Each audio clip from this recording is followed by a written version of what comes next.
Hello students, once again welcomes you. Enjoy chemistry with Dharmesh sir.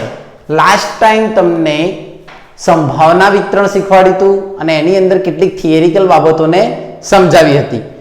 આજે આપણે આ ચેપ્ટરનો બીજો અગત્યનો અને મોસ્ટ ટાઈમલી પ્રશ્ન શીખવાનો છે. એસ પી અને ડી કક્ષકના આકાર સમજાવો. તો એસ પી અને ડી કક્ષકના આકાર કઈ રીતે આવે છે, તેની અંદર એન અને એલ ના મૂલ્યો અને એમ એલ ના મૂલ્યો શું છે તેના વિશે ચર્ચા કરવાની છે અને ડિટેલમાં આ આકારો આપણે દોરતા અને તેને સમજાવતા શીખવાનું છે. તો સૌપ્રથમ એસ કક્ષકની વાત કરીએ તો આપણને ખ્યાલ છે તેમ કેન્દ્રની સૌથી નજીક આવે 1s એટલે કે એસ કક્ષક, જેનું લઘુત્તમ મૂલ્ય મુખ્ય ક્વોન્ટમાંકનું 1 છે એટલે કે 1 થી શરૂઆત થાય. આ એસ કક્ષકનો આકાર ગોળાકાર જોવા મળે છે. તો મોસ્ટ ટાઈમ બી VSQ માં પૂછાતો ક્વેશ્ચન કે કઈ કક્ષકનો આકાર ગોળાકાર જોવા મળે છે, તો એસ કક્ષક. ઘણીવાર બીજા રીતે પૂછાય છે કે કઈ કક્ષક એ બિન દિશાકીય છે કે જેની દિશા ફિક્સ નથી. તો તમે કહી શકો છો કે એસ કક્ષક એ ગોળાકાર હોવાને કારણે તેની દિશા નિશ્ચિત નથી અથવા બિન દિશાકીય કક્ષક છે. થિયરિકલ ક્વેશ્ચન પર જઈએ તો સૌપ્રથમ તમને સમજાવ્યું છે કે એસ કક્ષક સમમિતીય ગોળાકાર હોવાથી એસ કક્ષકમાં ઇલેક્ટ્રોન શોધવાની શક્યતા પણ સમમિતીય હોય છે એટલે કે ઓછી હોય છે. હવે આપણે કીધું કે એસ કક્ષકનો આકાર ગોળાકાર છે. જો તે ગોળાકાર આકાર ધરાવે છે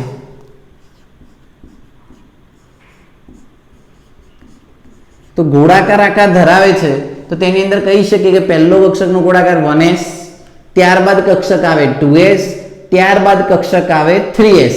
પણ લાસ્ટ લેક્ચરમાં આપણે શીખ્યા હતા તેમ બે કક્ષક વચ્ચેની એવી જગ્યા કે જ્યાં ઇલેક્ટ્રોન મળવાની સંભાવના શૂન્ય હોય તો તેને નોડલ સમતલ અથવા નોડ તરીકે ઓળખવામાં આવે છે. તો કક્ષકની એવી સપાટી કે જ્યાં સંભાવના વિધેયનું મૂલ્ય ઘટીને શૂન્ય થાય એટલે કે ઇલેક્ટ્રોન મળવાની શક્યતા શૂન્ય થાય તો આવી એટલે કે સંભાવના વિધેય શૂન્ય હોય તેને નોડ અથવા નોડલ સમતલ કહે છે. આની પહેલા પણ તમને સમજાવ્યું હતું કે 1s માટે નોડ શોધવાનું સૂત્ર શું શીખ્યા હતા? તો આપણે જાણીએ છીએ તેમ કે નોડ બરાબર n-1 કઈ કક્ષક માટે? તો એસ કક્ષક માટે.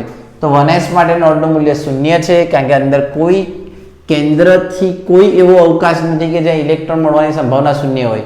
પહેલા ઘનતા વધારે હોય છે અને ત્યારબાદ ક્રમશઃ ધીરે ધીરે તેમાં ફેરફાર થતો જાય છે. આગળ વાત કરીએ તો મુખ્ય ક્વોન્ટમાંકનું મૂલ્ય વધે. હવે મુખ્ય ક્વોન્ટમાંક એ શું દર્શાવતો હતો? તો આપણને ખબર છે કે મુખ્ય ક્વોન્ટમાંકને n વડે દર્શાવાય અને તે દર્શાવે છે કક્ષા. તો જેમ જેમ મુખ્ય ક્વોન્ટમાંકની અંદર વધારો થાય, માની લો આ કેન્દ્ર છે, પહેલું મુખ્ય ક્વોન્ટમાંક, બીજું મુખ્ય ક્વોન્ટમાંક, ત્રીજું, ચોથું, તો જેમ જેમ મુખ્ય ક્વોન્ટમાંકમાં વધારો થાય તેમ તેમ કેન્દ્રથી અંતર વધે છે અને કેન્દ્રથી અંતર વધે તો તેના કદમાં પણ વધારો જોવા મળે છે. આથી તમે કહી શકો છો કે 1s કરતા 2s નું કદ વધારે હોય, 2s કરતા 3s નું વધારે હોય અને 3s કરતા 4s નું કદ વધુ જોવા મળે છે. એટલે કે મુખ્ય ક્વોન્ટમાંકનું મૂલ્ય વધે તેમ કક્ષકોના કદમાં વધારો જોવા મળે છે.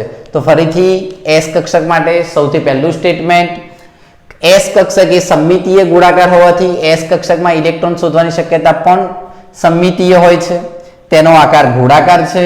તેની અંદર કક્ષકો વધતા જે એવો વિસ્તાર મળે કે જ્યાં ઇલેક્ટ્રોન મળવાની સંભાવના શૂન્ય છે તો તેને નોડલ સમતલ અથવા નોડ કહે છે. ડેફિનેશન ટેક્સ્ટબુક પ્રમાણે જોઈએ તો કક્ષકની એવી સપાટી કે જ્યાં સંભાવના વિધેય મૂલ્ય ઘટી અને શૂન્ય થાય અથવા ઇલેક્ટ્રોન મળી આવવાની સંભાવના શૂન્ય થાય તો તેને નોડ અથવા નોડલ સમતલ કહે છે અને તેનું સૂત્ર છે નોડ બરાબર n-1 જે આપણે લાસ્ટ લેક્ચરની અંદર અભ્યાસ કર્યો હતો. યાદ રાખવાની બાબત, મુખ્ય ક્વોન્ટમાંકનું મૂલ્ય વધે તેમ s નું કદ વધે છે કારણ કે જેમ મુખ્ય ક્વોન્ટમાંક વધે તેમ કેન્દ્રથી અંતર વધે અંતર વધે તો આકર્ષણ ઘટે અને આકર્ષણ ઘટે તો કદમાં પણ વધારો થતો જોવા મળે છે. એ આથી 1s કરતા વધારે કદ 2s નું થાય, 2s કરતા વધારે કદ 3s નું થાય અને 3s કરતા વધારે કદ 4s નું જોવા મળે છે. એટલે કે મુખ્ય ક્વોન્ટમાંક વધે તો કક્ષકનો કદ વધતો જોવા મળે છે. હવે જે કક્ષક છે જેને આપણે ડ્રો કરીને શીખવાની છે, એટલે કે આપણને દોરતા આવડતી હોવી જોઈએ. ગોળાકાર આકાર ઈઝી હતો એટલે આપણે પહેલેથી દોરીને રાખ્યો હતો જેથી તમારો ટાઈમ બચે. હવે વાત કરીએ પી કક્ષક. તો પી કક્ષક કોને કહેવી અને તે કઈ રીતે વર્ક કરે છે? તો પી કક્ષકની અંદર યાદ રાખવાની બાબત, તો મુખ્યત્વે યાદ રાખવાની બાબતમાં યાદ રાખવાનું કે પહેલા તો એનો આકાર. ચલો, કયો આકાર ધારણ કરે છે? તો ડંબેલ આકાર. તેનો આકાર કયો હોય છે? ડંબેલ. તેની અંદર મુખ્ય ક્વોન્ટમાંક n ની શરૂઆત થશે 2 થી, 2, 3, 4 અપ ટુ હોઈ શકે છે. ત્યારબાદ વાત કરો ગૌણ ક્વોન્ટમાંક l. આને આપણે મુખ્ય ક્વોન્ટમાંક કહીશું.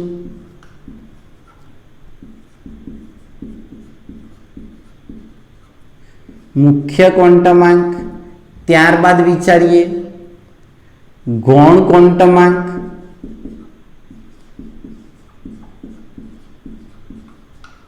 તો ગૌણ ક્વોન્ટમાંક l બરાબર આવશે 1. l બરાબર કેટલા આવશે? તો 1 જોવા મળે છે. ત્યાર પછી વિચારવામાં આવે ચુંબકીય ક્વોન્ટમાંક.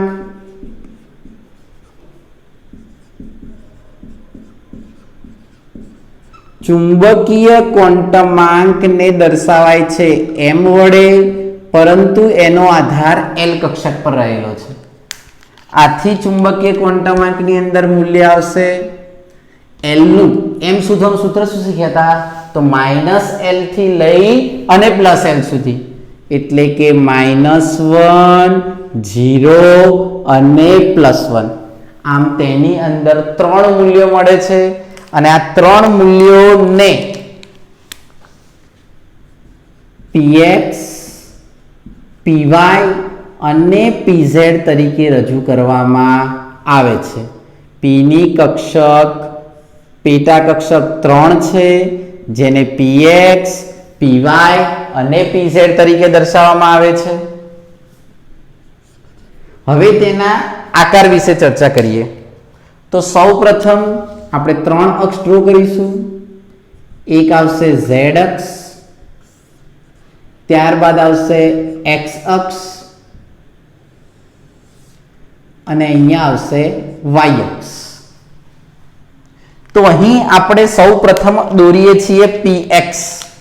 px માટે યાદ રાખવાનું કે x કક્ષક ઉપર ડંબેલ આકાર જોવા મળે છે. x કક્ષક એટલે કે p કક્ષક ઉપર શું જોવા મળે છે? x અક્ષ જે છે એના ઉપર તમને આ રીતની રચના જોવા મળે, જેને આપણે px કહીએ છીએ અને આ આકારને ડંબેલ આકાર કહે છે. ખાસ યાદ રાખો, આ પ્રત્યેક નાના ભાગને પિંડક અથવા તેને લોબ તરીકે ઓળખવામાં આવે છે. ફરીથી એકવાર, આ બે નાના ભાગ કે જેના દ્વારા તે મળે છે તેને પિંડક ગુજરાતીમાં કહેવાય, પ્યોર ગુજરાતી એનસીઈઆરટીમાં કર્યું છે એટલે, અથવા તેને લોબ તરીકે ઓળખવામાં આવે છે. અને આ આખો જે આકાર બને તેને આપણે ડંબેલ આકાર કહીએ છીએ. આ જ રીતે કક્ષક ડ્રો કરીએ.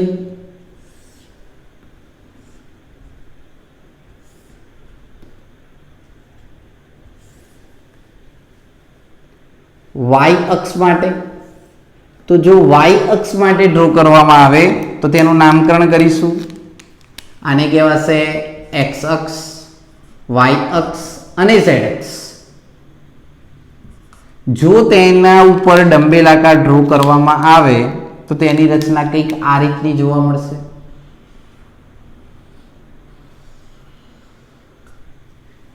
આને પણ પ્રત્યેક નાના ભાગને લોભ અથવા પિંડક કહે છે અને આખો y અક્ષ પર રચાતો હોવાથી તેને py તરીકે ઓળખવામાં આવે છે.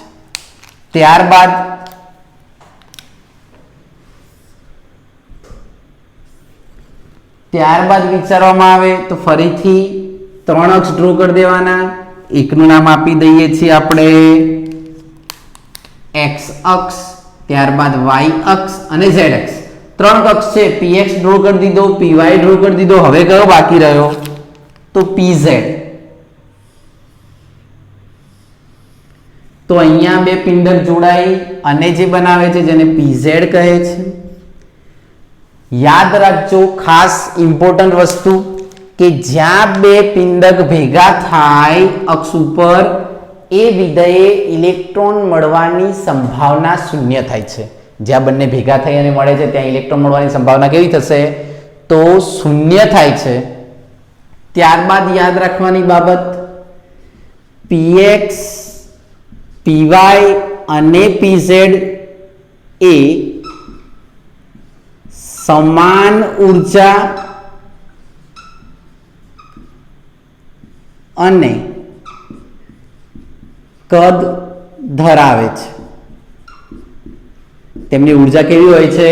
સમાન. px, py અને pz ની ઉર્જા સમાન હોય છે, તેનું કદ પણ સમાન હોય છે અને આપણને ખબર છે કે બધા ડંબેલ આકાર દર્શાવે છે, માટે તેનો આકાર પણ કેવો જોવા મળે છે? સમાન જોવા મળે છે. પરંતુ તે દિક્વિન્યાસ એટલે કે દિશા જુદા પડે છે. px, py અને pz કઈ રીતે જુદા પડે છે? તો દિક્વિન્યાસ, કારણ કે એકની x અક્ષ પર છે, બીજો y અક્ષ પર છે અને ત્રીજો z અક્ષ પર છે. આથી તમે કહી શકો છો કે તે દિશાની બાબતમાં કેવા પડે છે? તો જુદા પડે છે. તેની અંદર નોડ શોધવાનું સૂત્ર અથવા રેડિયલ નોડ શોધવાનું સૂત્ર n-l-1 છે. ખાસ MCQ માટે IMP યાદ રાખવાનું કે p કક્ષક માટે રેડિયલ નોડ અથવા નોડ શોધવાનું સૂત્ર છે n-l-1. તો ફરીથી વિદ્યાર્થી મિત્રો, આપણે યાદ રાખવાની બાબત કે p કક્ષકનો આકાર કેવો છે? તો ડંબેલ આકાર. તેમાં મુખ્ય ક્વોન્ટમાંકનું મૂલ્ય લઘુત્તમ મૂલ્ય 2, પછી 3, 4, 5, 6, 7, 8 આગળ વધી શકે છે. ગૌણ ક્વોન્ટમાંકનું મૂલ્ય ફિક્સ હોય છે l બરાબર 1, કારણ કે આપણને ખબર છે 0 હોય તો s કક્ષક, 1 હોય તો p કક્ષક, 2 હોય તો d કક્ષક, 3 હોય તો f કક્ષક. ચુંબકીય ક્વોન્ટમાંકનું મૂલ્ય -l થી લઈ અને +l એટલે કે -1, 0 અને +1 છે, જેને આપણે 3 કક્ષકો આપી px, py અને pz. તો પહેલા x અક્ષ પર ડંબેલ આકાર દોર્યો જેને આપણે px કહીએ છીએ, ત્યારબાદ y અક્ષ પર ડંબેલ આકાર દોર્યો જેને આપણે py કહીએ છીએ અને ત્યારબાદ pz એટલે કે z અક્ષ પર ડંબેલ આકાર દોર્યો જેને આપણે pz તરીકે ઓળખીએ છીએ. યાદ રાખવાનું, પ્રત્યેક નાના ભાગને શું કહે છે? તો લોભ અથવા પિંડક તરીકે ઓળખવામાં આવે છે. આ 3 કક્ષકોની ઉર્જા, કદ અને આકાર સમાન હોય છે, પરંતુ તે દિક્વિન્યાસ એટલે કે દિશાની બાબતમાં જુદા પડે છે અને તેમાં નોડનું સૂત્ર n-l-1 છે. અને આની અંદર પણ યાદ રાખવાનું કે મુખ્ય ક્વોન્ટમાંકનું મૂલ્ય વધતા તેની ઉર્જા તથા કદ વધે છે. મુખ્ય ક્વોન્ટમ આંક નું મૂલ્ય વધતા તેમાં ઉર્જા અને કદ વધે છે. પ્રશ્ન થાય કઈ રીતે? તો સેમ આપણે s કક્ષકમાં શોધ્યા તે જ રીતે 2p કરતા વધારે ઉર્જા હશે 3p કક્ષકની, 3p કરતા વધારે ઉર્જા હશે 4p કક્ષકની અને 4p કરતા વધારે ઉર્જા હશે 5p કક્ષકની. એટલે કે જેમ મુખ્ય ક્વોન્ટમાંકનું મૂલ્ય વધે તેમ તેમ તેની ઉર્જા અને કદમાં વધારો થાય છે. તો આ રીતે આપણે s અને p કક્ષકને સમજાવી શકીએ છીએ. ફરીથી એકવાર S નો આકાર ગોળાકાર છે, ગોળાકાર હોવાથી તેની અંદર ઇલેક્ટ્રોન મળવાની શક્યતા પણ સિમિતીય હોય છે, કારણ કે સિમિતીય ગોળાકાર છે. એવી શક્યતા કે જ્યાં ઇલેક્ટ્રોન મળવાની સંભાવના વિધેય શૂન્ય થઈ જાય અથવા ઇલેક્ટ્રોન મળવાની શક્યતા શૂન્ય થઈ જાય તેને નોડ કહે છે, જેનું સૂત્ર n-1 છે. બિન દિશાકીય કક્ષક છે અને મુખ્ય ક્વોન્ટમ અંકનું મૂલ્ય વધતા તેના કદમાં અને ઉર્જામાં વધારો થાય છે. આ જ રીતે p કક્ષકનો આકાર ડંબેલ આકાર છે. ડંબેલ આકારની અંદર મુખ્ય ક્વોન્ટમ અંક મૂલ્ય 2 3 4 આગળ વધતું જાય છે, એટલે કે યાદ રાખો p નું લઘુત્તમ મૂલ્ય 2 છે. 2 પછી જ આવે ક્યારે 1p શક્ય હોય નહીં. પછી ગૌણ ક્વોન્ટમ અંક l બરાબર 1 છે. ચુંબકીય ક્વોન્ટમ અંક ml બરાબર -1 0 અને +1 એટલે px py અને pz છે. પહેલા વાત કરીએ px કશું એટલે કે x અક્ષ પર ડંબેલ આકાર. પ્રત્યેક નાના ભાગને પિંડક અથવા લોબ કહે છે. જ્યાં તે અક્ષને મળે છે ત્યાં તેનું વિધેય ઘટીને શૂન્ય થાય છે, જેને આપણે નોડ કહીએ છીએ. પછી y અક્ષ અને z અક્ષ અને તેમની ઉર્જા અને કદ અને આકાર સમાન છે, પરંતુ દિક્વિન્યાસની બાબતમાં જુદા પડે છે અને મુખ્ય ક્વોન્ટમ અંક વધતા ઉર્જા અને કદમાં વધારો થાય છે. તો આ રીતે વિદ્યાર્થી મિત્રો તમે S અને p કક્ષકને સરળતાથી સમજાવી. વિદ્યાર્થી મિત્રો આગળ વાત કરીએ કે p કક્ષકની અંદર નોડલ સમતલ કઈ રીતે શોધાય. તો ખાસ યાદ રાખવાનું VSQ અને કોમ્પિટિટિવ એક્ઝામમાં MCQ માં પૂછાયેલો ક્વેશ્ચન કે નોડલ સમતલની અંદર px છે તો એનું નોડલ સમતલ કયું. તો જ્યારે તમે x અક્ષ પર જ્યારે કોઈ ડંબેલ આકાર દોરો છો તો કઈ બે કક્ષકો ખાલી રહે અથવા અક્ષ ખાલી રહે, તો y અને z સમતલ. જ્યારે py વિચારતા હોય ત્યારે એના સિવાય બાકી રહેતી કક્ષક એટલે કે x અને z સમતલ, અને pz હોય ત્યારે x અને y સમતલ. ફરીથી એકવાર યાદ રાખો, px હોય ત્યારે x સિવાયનું સમતલ મળે એટલે કે y અને z સમતલ મળે. py હોય તો y સિવાયના x અને z સમતલ મળે, અને pz હોય તો x અને y સમતલ જોવા મળે છે. તો આ રીતે તમે p કક્ષકને ડિટેલમાં સમજાવી શકો છો. હવે વાત કરીએ d કક્ષક. સૌપ્રથમ તો d કક્ષકનો આકાર કયો, તો યાદ રાખો તે ડબલ ડંબેલ આકાર ધરાવે છે. p કક્ષક એ કયો આકાર ધરાવે છે, તો યાદ રાખવાનું ડબલ ડંબેલ આકાર. જેમ આપણે p કક્ષકની અંદર જોયા, p કક્ષકની અંદર જોયું તો ડંબેલ આકાર હતો, અને d કક્ષક એ કયો આકાર ધરાવે છે, તો ડબલ ડંબેલ આકાર જોવા મળે છે. તેની અંદર L નું મૂલ્ય એટલે કે ગૌણ ક્વોન્ટમાંકનું મૂલ્ય 2 છે. ગૌણ ક્વોન્ટમાંકનું મૂલ્ય 2 છે અને લઘુત્તમ મૂલ્ય 3 છે. એટલે કે મુખ્ય ક્વોન્ટમાંકનું મૂલ્ય 3 હોય તે પછી જ ગૌણ ક્વોન્ટમાંક d કક્ષક L બરાબર 2 શરૂઆત થાય. ચલો L બરાબર 2 હોય તો આપણને ખબર છે કે ચુંબકીય ક્વોન્ટમાંકના મૂલ્યો કેટલા પોસિબલ છે, તો -2 -1 0 +1 અને +2 5 પેટા પ્રકાર પડે છે. ફરીથી યાદ રાખવાનું, d કક્ષકના કુલ 5 પ્રકાર શક્ય છે, -2 -1 0 +1 અને +2. કયા કયા 5 પ્રકાર શક્ય છે, તો આપણે પહેલા ડ્રો કરી નાખવાનું. આપણે સમજૂતી માટે લખીએ, સપોઝ x y અને z. તો પહેલા xy, ત્યારબાદ yz, ત્યારબાદ zx. ત્રણ કક્ષકો બની ગઈ, xy yz અને zx.